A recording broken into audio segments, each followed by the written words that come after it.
ఉత్సవాలు చేయడమే కాదు స్వామివారి ప్రసాదం కూడా లక్షలాది మంది భక్తులకు అందించాలి అని ఆలోచన. ఎన్ని డేస్ కష్టపడాల్సి వచ్చింది? అనకాపల్లి ఆర్టిస్టే చేశారు అంటున్నారు. ఎన్ని డేస్ నుంచి ఇక్కడ స్వామివారి విగ్రహం ఏర్పాటు? సుమారు 2 నెలల దగ్గర నుంచి కష్టపడుతూనే ఉన్నారు. 2 నెలల దగ్గర నుంచి కష్టపడుతున్నారు.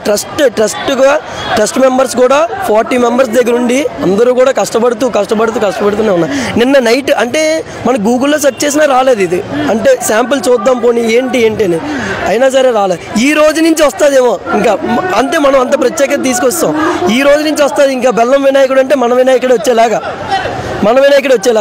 ఏంటంటే అలాగ రావాలి, ఇది కావాలి, కొత్తగా ఏదైనా ఇది కావాలని చెప్పి మనం ఇది చేసుకుంటాం. అంటే ఇప్పుడు ఈ ఇయర్ ఫస్ట్ ఇయర్ వస్తున్న రెస్పాన్స్ బట్టి నెక్స్ట్ కూడా కంటిన్యూ చేద్దాం. ఖచ్చితంగా ఇంకా మంచి కాన్సెప్ట్లతో అంటే ఒక మట్టితోనే పెట్టగలరు లేకపోతే ఒక ప్లాస్టిక్ ఫైబర్తోనే పెట్టగలరు అని జనాలు మైండ్ సెట్లో ఉన్నది.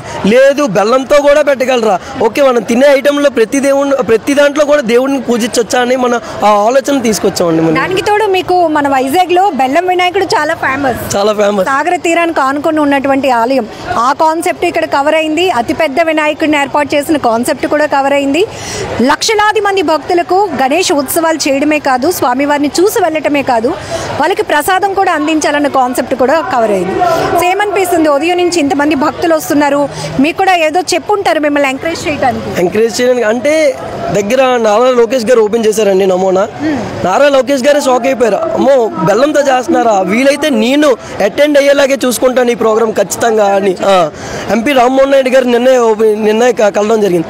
అయ్యో ఎంత బెల్లంతో చేస్తున్నారా, మన రాష్ట్రంలో చేస్తున్నారా అని చెప్పి అంటే మేము వెళ్ళిన ప్రతి నాయకుల దగ్గరికి కూడా ఎగ్జైట్మెంట్. అంటే వాళ్ళ నోటి నుంచి ఎగ్జైట్మెంట్. నేనే వస్తాను అంటే మనం పిల్లడానికి వెళ్ళినా వాళ్ళ నోటి నుంచే ముందు నేనే వస్తాను, నేను ఖచ్చితంగా ప్రోగ్రామ్కి అటెండ్ అవుతాను అనేటట్టే మాట్లాడేవారు ప్రతి ఒక్కరు. సో ఖచ్చితంగా నారా లోకేష్ గారు అలాగే పొలిటీషియన్స్ కూడా స్వామివారిని దర్శించుకోవడానికి రాబోతున్నారు.